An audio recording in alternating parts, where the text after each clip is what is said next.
In today's program, I'm honored to speak with Dr. Leslye Kornegay, the Executive Director of University Environmental Services at Duke. Her impactful work in environmental services is shaping both the university's campus and the field at large. Hello, Dr. Kornegay. Welcome to the program. Hello, Jeff. How are you? I'm doing good. I hope you are as well. How are things at Duke? Things are great. It's a beautiful day. It's almost 70 degrees here. Yeah. Well, by the time people watch this, it could be winter. We won't even talk about winter. We're going to talk about you and what you're doing there Sure. at Duke. So let's do that. And can I call you Dr. Leslye? Yes, please. Ah, nice and informal. Dr. Leslye, tell us about yourself, your journey, and what you do at Duke University. So, a little bit about myself. Recently moved back to this area 9 years ago from my journey north. I wear a couple of different hats. I am the executive director here at Duke University in the facilities management department. I lead a team of 300 employees. About 28 are uh, would be considered this leadership team. We support all of the housekeeping and recycling for the academic and administrative and lab spaces on campus. However, we support all of the waste management support for the Duke enterprise, so that does include the hospital. In addition to being a executive director here at Duke, I have been a faculty member at a major college for the last 14 years, teaching in their graduate MBA program and leadership programs. I also teach at another institution, university. Same situation, entrepreneurial studies, business, that sort of thing. Um, I have my own nonprofit and consulting firm. Um, so I recently did a thing, in addition to all of that, kind of bringing it all together. Um, I wrote a book, um, Leading to Change the World.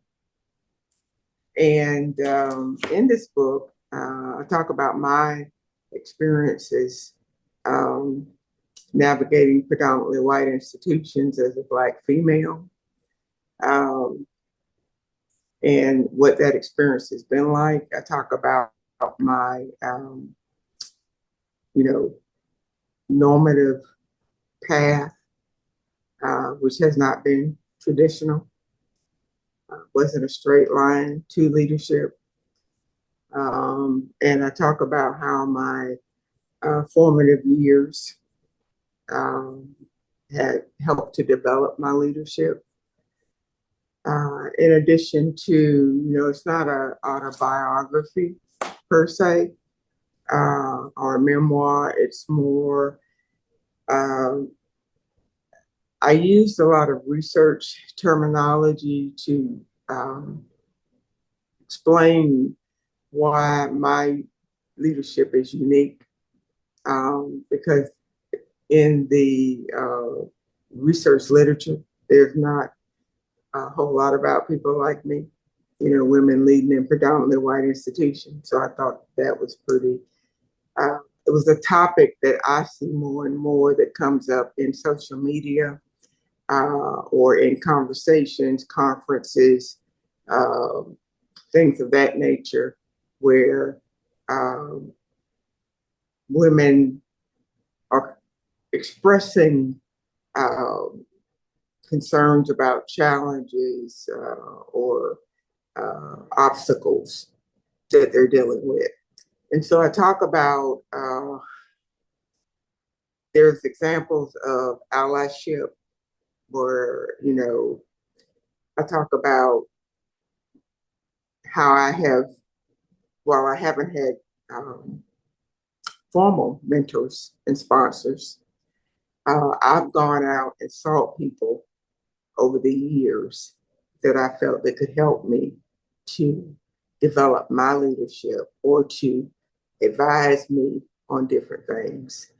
Uh, that's still lacking uh, for women. I talk about allyship in terms of, you know, your confidence circle uh, doesn't really have to be people that look just like you. And that comes from my military, being raised in the military. Um, you really should pick people based on their strengths and the skills and where the direction that you're trying to go in. Especially if there's no one in your field that looks like you. Um, I talk about imposter syndrome, um, where my verbiage for that is showing up at work feeling like you have to put on a mask because you can't be your true self, because you don't feel that your true self will be accepted in the workplace. Um, Being invited to the table, but not, or being invited to the party, but not being asked to dance, so to speak. So you're, in terms of inclusion, you may be a senior leader, but while you are invited to the table, no one wants to hear your opinion about anything. Um, so, the book is full of those kinds of examples. I talk about what's worked for me, uh, institutions, having served on presidential boards around DEI, what institutions can do. Um, and that's pretty much it. Uh, I stopped the book in 2012. Doesn't mean that my story has stopped, and will probably continue. I'll pick it back up and continue at some point. But it's been out since September the 20th, and so far the feedback's been pretty good. So, Dr. Leslye, thank you for those details. Obviously, those that read it will get a lot of value, benefit, strategies they can use for their own lives. I imagine this all comes together as part of your legacy you hope to leave behind. Can you Yes, talk about that? What are sure. you doing to ensure your legacy is what you want? Yes. So I am very, education is important to me, and making sure that uh, the leaders that um, I'm responsible for are developed to be able to take on whatever they need to take on. Uh, for me, it's always been important to be in a position where I could reach back and lift others up based on potential, based on, not only what we could do for them in terms of resources, but what they're willing to do for themselves. I think, in this industry, what we're seeing is that you have to grow your own leaders. You need to put the time and be willing to develop them. And I've demonstrated that in my career here at Duke, uh, everywhere that I've been. There are leaders that are still there and they're thriving. So that would be my legacy. Part of your legacy is you talk about your team. You said 300 workers, 28 on your leadership team. They're going to remember everything you've done for many years. But how do you organize a staff lunch with that number of people? We do it. You do Uh, it. I've got I've got a great team that I work with. They do the heavy lifting. I set the vision, and they work the plan. And we just had a very nice housekeeper appreciation, and I think it was probably one of the best ones that we've had. Um, so try to have good food, good fellowship, We always like to do games that they can participate in, and it was a fun time all around. Would Now, you agree that it's sometimes these smaller things that mean a lot? oh, definitely, Mhm. definitely. You Yeah, know, you want to do it as often as you can, um, but yes, letting employees know that you value them is important. very true.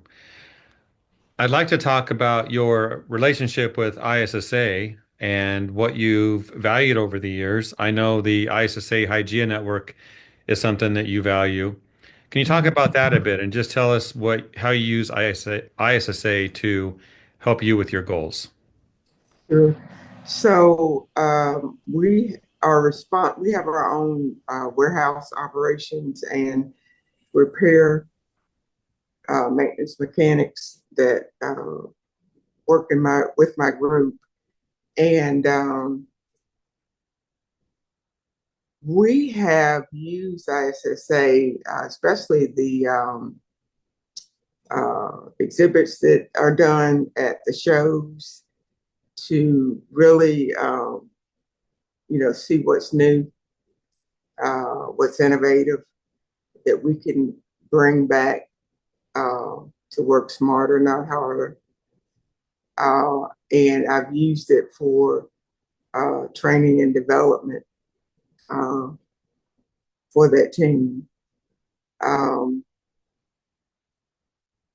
so I would say with Hygiena, I was one of the people, there was a book not too long ago about invisible heroes. And I was one of the people that was featured in that book. For those watching, what would you share with them in closing what they need to do with their lives? Mhm. So one of the things that I do talk about in the book, I mean, I don't want to give it all away, but is that it's never too late to do anything that you want to do. I didn't get my first degree until I was 38 years old. Um, and never let anyone tell you that you're not capable of doing something, right? You set that bar. And I am a living testimony of that. And again, I talk about that, what my journey has been like um, in the book. And, you know, I really hope people go out and buy it. But, if you don't, I hope that you get something out of this video.